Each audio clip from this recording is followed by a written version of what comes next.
नहीं, मुझे बहुत डर लग रहा है शकील। अब आप भी मेरी बात माने, घर चले बस। देखो आलिया, बेवकूफ़ी की बातें मत करो। तुम इसी तरह डरती रही तो ये लड़का तुम्हें सारी उम्र नजर आता रहेगा। बेहतर ये कि हम उससे चल के बात करें। शकील, मेरी बात सुनो, मेरी बात पे एतबार करो, ठीक है? आओ।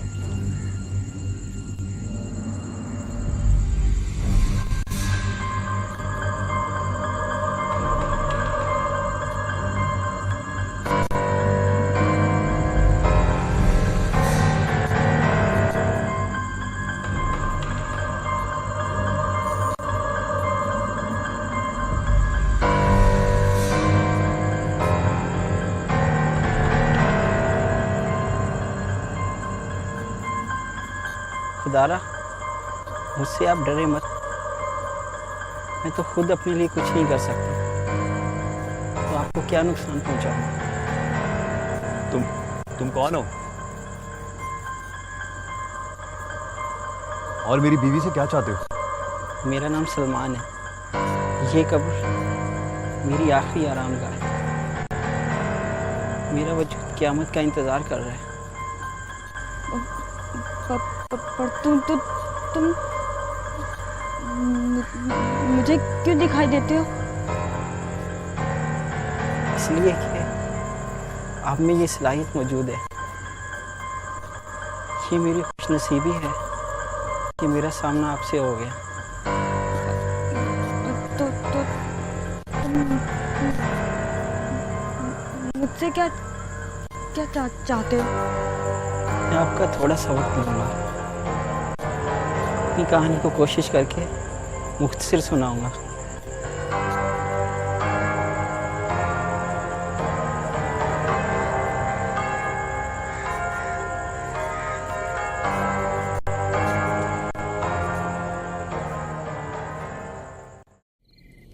कच्ची पक्की कब्रों के पास वो नौजवान लड़का खड़ा हमें अपनी कहानी सुनाने में मसरूफ़ था।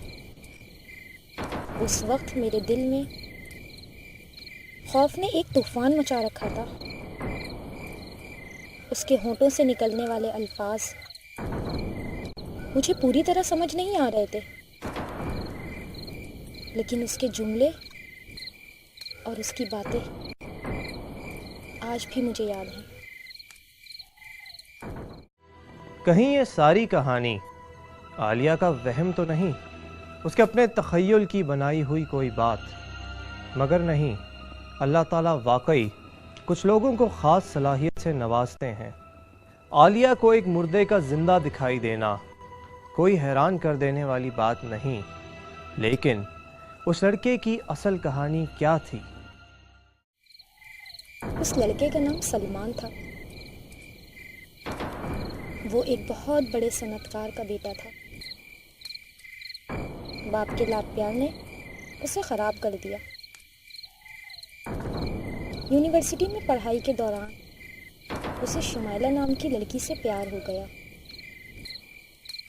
मगर शुमाइला की पहले से कहीं मंगनी हो गई थी। उसके मंगेतर का नाम शाहिद था। सलमान ने कई बार शुमाइला से मोहब्बत का इजहार किया, मगर हर बार उसने सलमान की मोहब्बत को ठोकर मारी। बेचारा सलमान।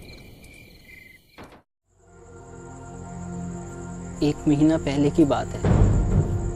शाहिद और शुमाइला की शादी होने वाली थी। मैंने शादी से 1 हफ्ता पहले शाहिद को अगवा कर लिया और उसे अपने फार्म हाउस में कैद कर दिया। मेरे पास किराए की गुंडों की कमी नहीं थी। क्या तुम्हें मेरी आवाज आ रही है? बताओ। मुझे तुम्हारी आवाज ही नहीं, मैं तुम्हें देख भी सकता हूँ, मगर शायद तुम मुझे नहीं देख सकते।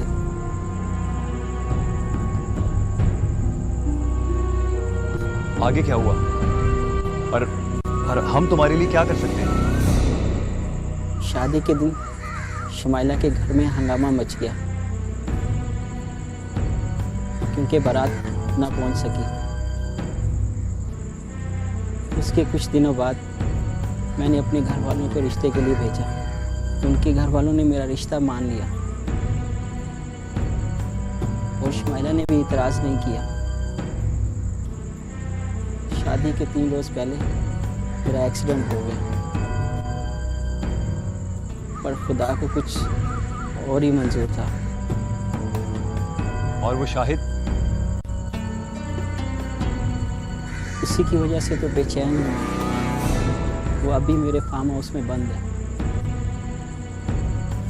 मुझे डर है मेरी मौत के बाद मेरे साथी उसे मार ना दे। मेरी आपसे दरख्वास्त है कि उसे किसी तरह बचा लो ताकि मेरे गुनाहों का कफारा हो सके। अगर इसके लिए आपकी बीवी की ज़रूरत होगी, आपको अपनी बीवी को साथ लेके जाना होगा।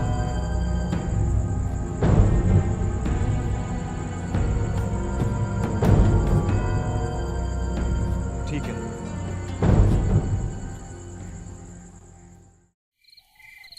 सलमान जो मरने के बाद अपने गुनाहों का मदावा करना चाहता था, उसका कर्ब और उसकी अज़ियत देखते हुए मैं और शकील उसका साथ देने पर आमादा हुए और उसने हमारी मदद से शाहिद को उसकी कैद से रिहाई दिलाई। और सलमान जो मरने के बाद भी अपने गुनाह के बोझ की वजह से ज़िंदगी से निजात नहीं हासिल कर पा रहा था, उसको भी इस कैद से निजात मिली।